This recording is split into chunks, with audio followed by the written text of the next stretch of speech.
जो सरकार अपराध रोकने में नाकामयाब है वो सरकार मेरे जैसे एक चुने हुए जनप्रतिनिधि को बॉर्डर पर रोक के मुझे मेरे ही प्रदेश में जाने से रोक रही है।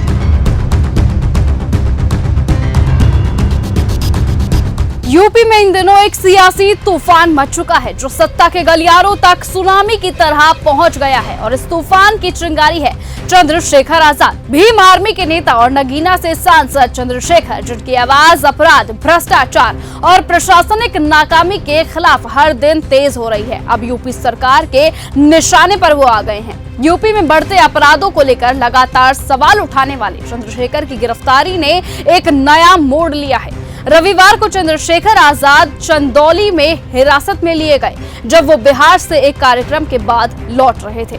अधिकारियों ने उन्हें रोक लिया, लेकिन उनके डिटेन करने का कारण उन्हें नहीं बताया। ये कार्यवाही उस वक्त की गई जब चंद्रशेखर और भीम आर्मी ने लखनऊ में एक बड़े प्रदर्शन का ऐलान किया था। और अब सवाल ये उठता है कि क्या ये सिर्फ एक प्रदर्शन को रोकने की साजिश है या फिर इसके पीछे एक बड़े सियासी खेल का हिस्सा है। उत्तर प्रदेश में रोज हिंसा हो रही है। आज कल एक पत्रकार को गोलियों से भून दिया, आपने देखा नहीं देखा वाजपेयी को? तो उत्तर प्रदेश के पत्रकार सुरक्षित नहीं है, उत्तर प्रदेश के वकील सुरक्षित नहीं है, उत्तर प्रदेश की बेटियां सुरक्षित नहीं है, उत्तर प्रदेश की महिलाएं सुरक्षित नहीं है, उत्तर प्रदेश के किसान सुरक्षित नहीं है, उत्तर प्रदेश का नौजवान सुरक्षित नहीं है। उत्तर प्रदेश में सुरक्षा की जो है भारी खामी है और मुख्यमंत्री जितनी एनर्जी मुझे रोकने पर लगाना, अगर इतनी एनर्जी क्राइम रोकने पर लगाते तो उत्तर प्रदेश में बहन बेटियां रात में निकल पाती और दिन में भी निकल पाती। हाल ये हो गए हैं, कोई पैसा लेके नहीं जा सकता है और कोई पत्रकार सच्ची पत्रकारिता नहीं कर सकता। ये उत्तर प्रदेश बना दिया उत्तर प्रदेश के मुख्यमंत्री ने। चंद्रशेखर आजाद ने यूपी में बढ़ते अपराधों और पुलिस प्रशासन की नाकामी को लेकर बार बार सवाल उठाए हैं और ये वही मुद्दे हैं जिनके योगी आदित्यनाथ और उनकी सरकार को डर लगने लगा है।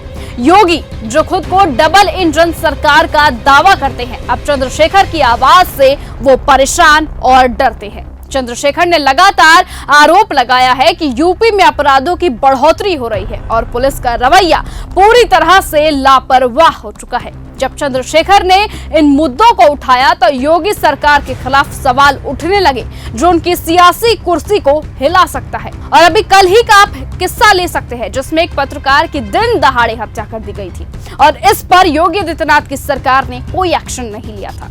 और यही वजह है कि योगी आदित्यनाथ के इशारे पर चंद्रशेखर को डिटेन कर लिया गया, क्योंकि उन्होंने साफ तौर पर इस मुद्दे को और साथ ही साथ बाकी मुद्दे जो यूपी में अपराध के लिए माने जाते हैं, यानी यूपी में अपराध को उठाते हैं, उन्हीं मुद्दों पर अब योगी के इशारे पर चंद्रशेखर को डिटेन कर लिया गया। ये कदम योगी सरकार के गुस्से को दिखाता है, चंद्रशेखर से उनकी चिढ़ को दिखाता है। चंद्रशेखर ने तो यहाँ तक कह दिया है कि जिसे जितना दबाओगे वो उतना ही बढ़ेगा।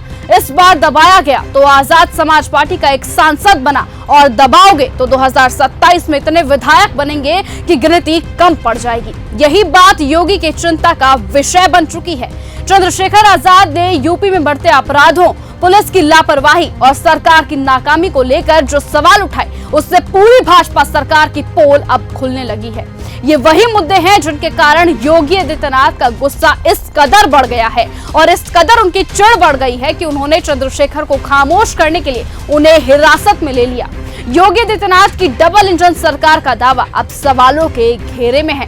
क्या ये डबल इंजन सिर्फ एक दिखावा है? क्या यूपी में अपराधों का बढ़ना, भ्रष्टाचार और प्रशासनिक नाकामी के बावजूद सरकार अपनी जिम्मेदारी से भाग रही है?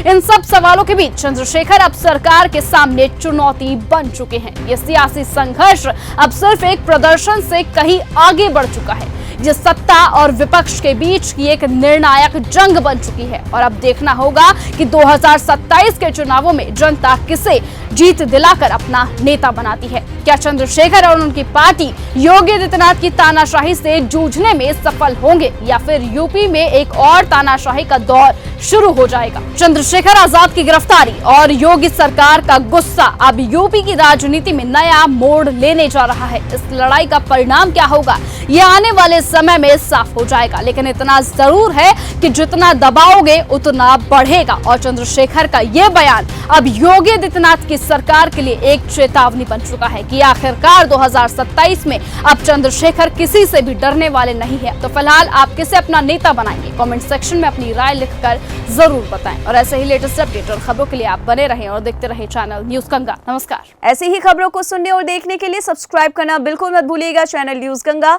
खबरें अच्छी लगी तो लाइक का बटन दबाना बिल्कुल मत भूलिएगा। कमेंट बॉक्स में टाइप भी कर सकते हैं और हाँ, शेयर करना भी बिल्कुल मत भूलिएगा।